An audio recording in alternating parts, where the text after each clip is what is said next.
سلامونه او نیکې هیلې ټولو افغانانو پښتنو وروڼو ته هیله کوم چې د ویډیو په شیر کولو را سره کومک وکړئ، ځکه زما خپل پیج بند شوی دا نوی پیج دی زما، او خبرې به درسره کوو د افغانستان د بدبختیانو په باره کې چې په افغانستان کې څه روان دي. د دې په باره کې چې تاسې نن سبا په دنیا کې وکاتل چې د فلسطین دپاره مظاهرې وشوې، د فلسطین دپاره په هر ځای کې د هغې بیرغونه راوچت شو او دنیا هغې سره کومک وکړو، او د هغې د وجې اسرائیلیانو د فلسطین سره اوربند اعلان کړو. افغانانو ورونو، موږ په هر یو مسلمان، په هر یو انسان خفه کېږو چې بېګناه وژل کېږي، بېګناه د منځه ځي. خو نن د فلسطین په دغه څو ورځې جنګ کې 232 کسان شهیدان شوي د اسرائیلیانو د لاسه. زموږ په افغانستان کې روزانه 200 یو نیم سلسل د افغانان شهیدان کېږي. نو د دې لپاره موږ په لندن کې را روانه یکشنبه، یعنې د اتوار ورځ د 20 تاریخ 5 میاشت 1 بجه د پاکستان د سفارت مخې ته افغانانو مظاهره نیولې ده، او هلته به تاسې راځئ. افغانانو ورونو، ما مخکې یا زما په شان د ډېر ملګرو موږ همیشه د دې غږ کړی چې ګوره موږ او تاسې سره په اروپا کې یو قوت موجود دی. قوت موږ سره سټریټ پاور دلته په لکاو زموږ ستاسې پښتانه افغانان په اروپا کې اوسېږو. نن که د فلسطین دپاره خلک راوچتېږي، موږ دا نه وایو چې نه دي راوچتېږي، خو اصلي زه روزانه فلسطین سره په یو کال کې دومره ظلم نه کېږي چې زما افغانستان کې د 2 ورځې ظلم ته یو طرف ته کو، د اسرائیل چې کوم ظلم کوي په افغانستان کې، بخښنه غواړم، کوم ظلم چې موږ سره پاکستان او د نور استخبارات په افغانستان کې د 2 ورځو ظلم یو طرف ته که، او د فلسطین د یو کال ظلم بل طرف ته که. نو افغانانو ورونو، دې دپاره تاسې به خپل ملګرو سره میسج شریکوئ او کوشش به وکوئ چې دلته د جلسې ته راشي، مظاهرې ته راشي. او موږ نه چې یو مظاهره وکړو، موږ او تاسې باید ډېرې مظاهرې وکړو. موږ او تاسې باید ډېر خپل غږ بدرګه کړو، دنیا ته دا خپل حواز ورسو چې دغه کم جنګ چې دی، دغه کم جنګ چې روان دی په افغانستان کې، دا د پردیو جنګ دی، دا د افغانانو جنګ نه دی، دا د کفر د اسلام جنګ نه دی، دا د افغان وجرې جنګ دی، دا د پښتون وجرې جنګ دی، دا د افغانستان د طبعي جنګ دی. دا خبرې به موږ کولې، خصوصا ما به ډېرې ویلې چې په افغانستان کې د کفر د اسلام جنګ نه دی. ما وانې به د سلامون ته وعلیکم سلام، ما وانې به د بعضې ورور دلته راته ما وانې بیا دغه لګو چې ته خو د جهاد خلاف یې. واله که زه د جهاد خلاف څوک کېدی نه شي، د جهاد خلاف یې نه د قرآن خلاف، خو افغانستان کې جهاد نه دی ورور، دا فساد دی، دا شروع شوی د مسلمانانو په خلاف باندې، او را اوس هم د مسلمانانو په خلاف روان دی. خو په دې باندې عام خلک، په عام ولس په دې باندې سر نه دی خلاص. عام ولس په دې نه دی خبر چې دا ټوپک د چا دی، عام ولس په دې خبر نه دی چې دا کارتوس د چا دی، عام ولس په دې خبر نه دی چې دغه شاته څوک ولاړ دي. نن تاسې وګورئ، امریکایان په پاکستان کې اډې جوړوي، حالانکه یو اډې هلته اډې موجود دي، نن بیا امریکایان راګېري په پاکستان کې اډې جوړوي. ورونو زموږ ولې ماغزه نه خلاصېږي؟ موږ ولې؟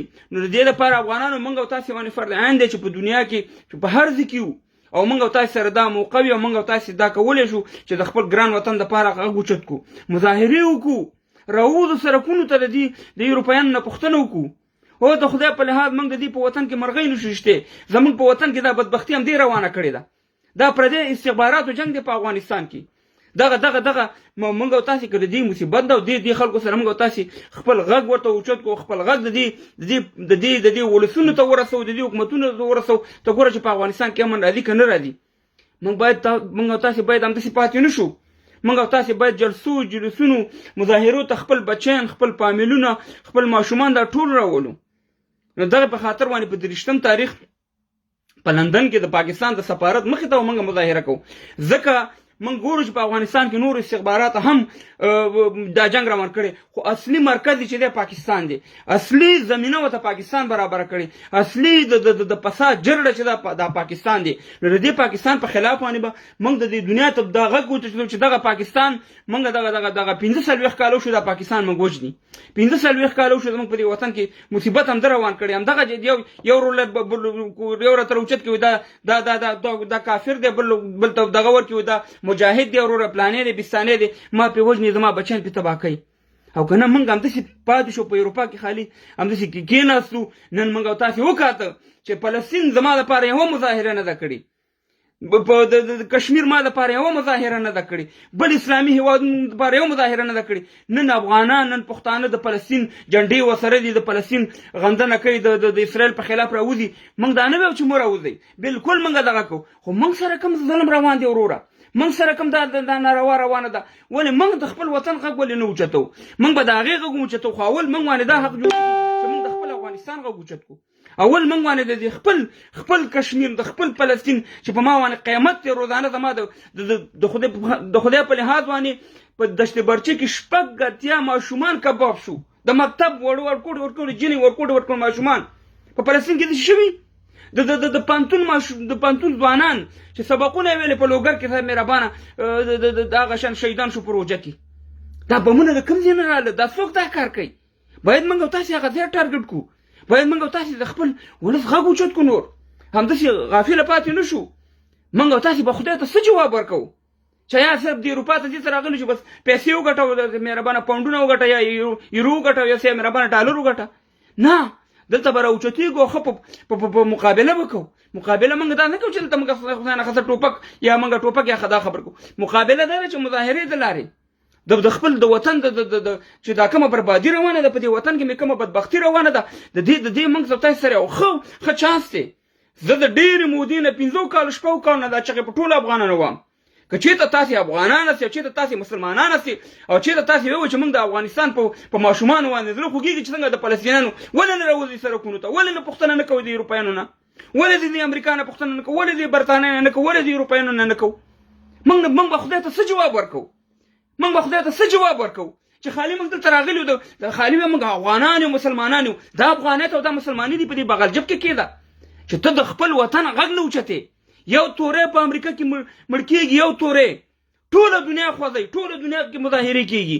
نن شرم پکار دی موږ افغانانو ته چې راوچتېږو صاحب مهربانه د مسلمانۍ چغې مو د خپل وطن په قصه کې هم نه یو.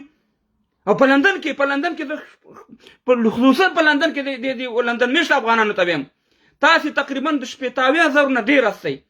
کله چې په لندن کې موږ مظاهره کړې د افغانستان دپاره، نور پرېږده نور سیاسي خبرې، والله چې ستاسې نه د دې نورو ښارونو والا تعداد ډېر دي.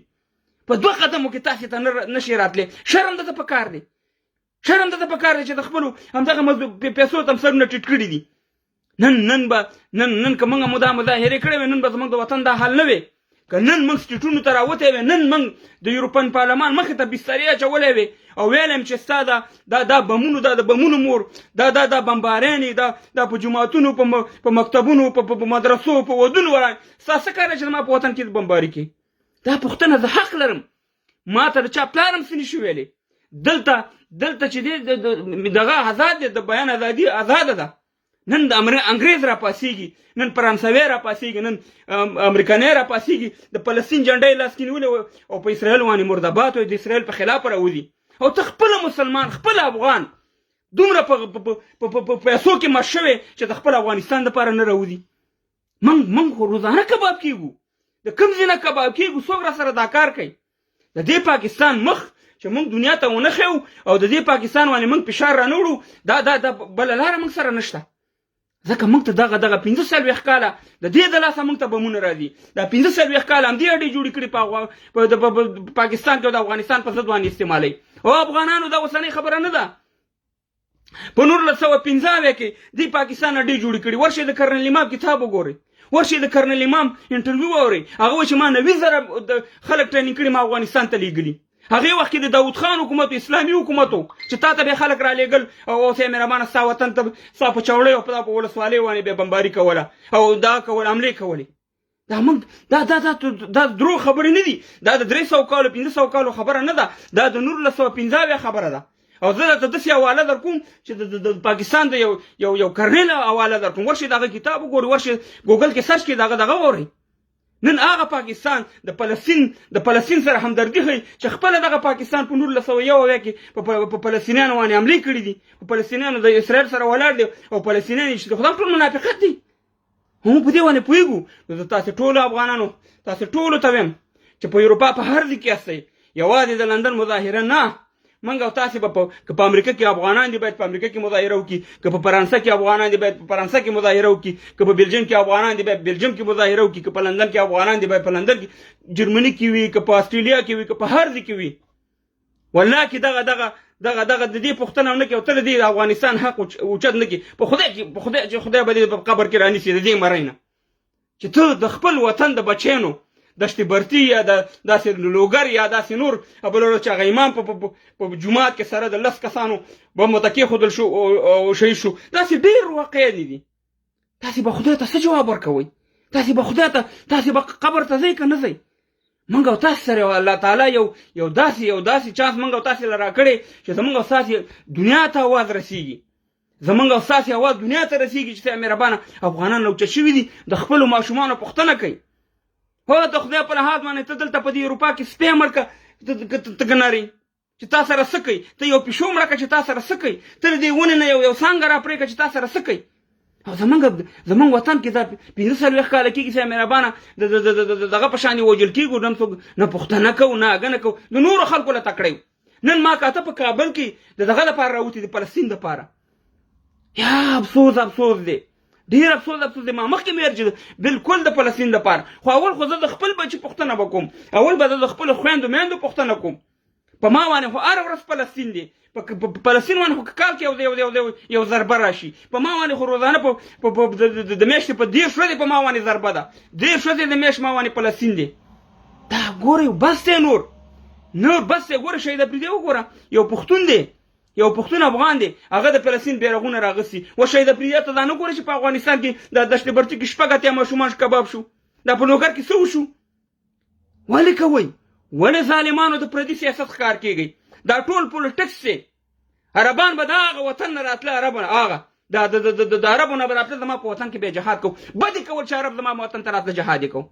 ولې عرب د خپل فلسطین غم نه کوي چې دلته بن لادن او دا نور عربان دلته راتله او چا راوستل دی؟ موږ افغانانو راوستل.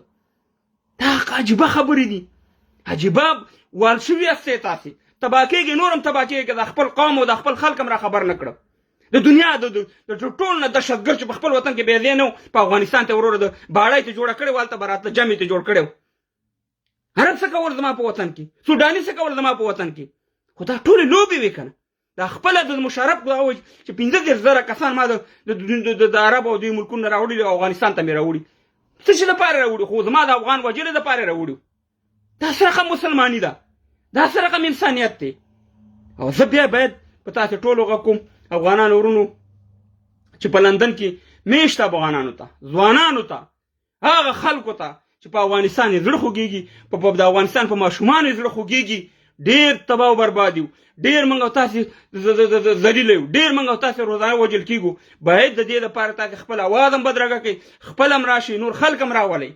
څومره چې درنه مظاهره وي، څومره چې ډېر افغانان وي، زموږ ستاسې اواز به دغه ته رسېږي، دنیا ته به رسېږي. او د دې دهشتګرد پاکستان دا مخ باید دنیا ته موږ نور وښیو. دا خپل هغه په دهشتګردۍ کې اخته دی چې دی په لکاو په میلیونهاو دغه وجلي مسلمانان یې وجلي، 10 لکه خو دې بنګالیان شهیدان کړي دي. دی څنګه د مسلمانۍ خبره کوي؟ په داسې بلوچان هم داسې په افغانستان کې لاسوهنه کوي، روزانه زما خویندې ماشومان شهیدانوي. ټولې اډې موږ ته معلوم دي چې د دې طرف نه راځي. موږ ته ټول هر څه معلوم دي، حقیقت معلوم دی چې د کوم ځای نه موږ ته دا مصیبت جوړ دی. موږ د ولس خبرې نه کوو. دا بعضې دلته راپاسېږي د ګل خان په نوم باندې به ورته مېره نفرتونه مه جوړوه. زه چې ستا ماشومان مړه کړم، زه چې ستا کلی بمبار کړم، زه ستا جومات کې بمونه کېدم، زه ستا اسکول کې بمونه کېدم، او ته بیا غږ اوچتې او ته ما ته وایې چې دغه زه به تا ته یم چې ته غږ مه اوچته او نفرتونه جوړې. خدای راسي چې دا نوم اخیستل به درته زما کفر شي. دومره نفرت به رانه ولري. ستا پاکستان داسې زموږ دا کې په ماجرو باندې د څوک احسان نه کوي چې هلته ماجر اوسېږي. ستا دا څومره مهاجر چې په پاکستان کې اوسېږي ستا د دغې نه زیات په سعودي عرب او په دې اماراتو کې اوسېږي صرف په دغه ملکونو کې نور ملکونه خو پرېږده مهاجرو ته څوک ډوډۍ نه ورکوي او نه څه دغه ورکوي او ما درته مخکې ویلي چې پاکستان نه د پښتون دی نه د بلوچ دی نه د سندي دی نه د کشمیري دی پاکستان چې د چا دی اصلي مالک یې موږ ته معلوم دی او دیسي مالک یې موږ ته معلوم دی نو خبره دا ده چې زموږ معامله هغه سره تاسو سره زموږ معامله نه ده او نه تاسو سره موږ مقابله کوو نه تاسو زموږ د مقابلې هستئ ځکه ستاسو یو واکدار ناست دی دا وطن ستا پاکستان ستاسې نه دی زموږ لانجه چې چا سره ده هغه موږ ته معلوم دی هغه خلک زموږ مقابله چې چا سره ده هغه موږ ته معلوم دي زموږ قاتلین چې دي څوک دي هغه موږ ته معلوم دي ته خپله محکوم یې ته خپله تا تر لګې ستا ماشومان یې بمبار کړه ستا خویندې میندې بې عزته کړې ستا ځوانان یې ورک کړه ستا ملکان یې ته مهربانه لاړ ورک کړه شهیدان یې کړه هغه ټولې قصې دلته په میډیا باندې پرتې دي خپله راحیل شریف وایي چې ما 12,000 پښتانه شهیدان کړي او دی ناست په سعودي عرب کې یو د فلسطین خبره کوي افغانان ورونو دا دغه شریک کوي شیر کوي زما همدغه پیج دی بل پیج معلوم نه دی نو دا مې غوښته چې لږ راشم تاسو سره خبرې وکړم د دې مظاهرې په باره کې به انشاءالله ټول به راځئ او خپل شرکت به کوئ د دې دهشتګرد پاکستان د دې تروریست پاکستان د دهشتګردو فکټري چې جوړه کړې ده د دې په خلاف باندې به انشاءالله خپل اواز اوچتوئ دا یو عظیم جهاد دی یو عظیم یوازې جهاد دا نه دی چې پردی ټوپک راواله خپل افغان مړ کا جهاد نور ډېرې لارې دي موږ او تاسې پښتنو ته همدا ښودلې چې د ټوپک راواله به خپل ورور وجنه او خپل شتمني د منځه وړه به دې ته جهاد وي هغه جهاد نه دی هغه فساد دی څنګه چې په 92 کې فساد و دغه شان به دغه هم فساد وي دا جنگ چې دی دا د کفر د اسلام په افغانستان کې نه دی دا د پښتون افغان په خلاف دی شروع شوی هم د هغې په خلاف دی او اخرنی دغه هم د هغې په خلاف تاسې اوس ګورئ نو په الله سپارم دا ویډیو مخکې شیر کړئ خوشحاله آباد اوسئ ښه وخت ولرئ انشاءالله جلسې ته به ضرور کوشش کوئ چې راشو په انګلند کې چې څومره افغانان یو او ځوانان انشاءالله زموږ په ځوانانو اعتبار دی چې دا به ټول راځي خپل د وطن دپاره د اسلام دپاره د افغانستان دپاره د لرو برو پښتنو سره چې کوم ظلمونه کېږي د هغې د اواز اوچتولو دپاره به انشاءالله الله بیا ویو او دنیا ته به د دې مخ یو چې موږ د سولې خلک موږ امن غواړو موږ جنګ نه غواړو جنګ په موږ تپل شوی دی او د دهشتګردۍ اډې ښکاره معلومې دي چې کوم ځای کې دي هلته ورشئ جیج کې ونیئ پوښتنه وکړئ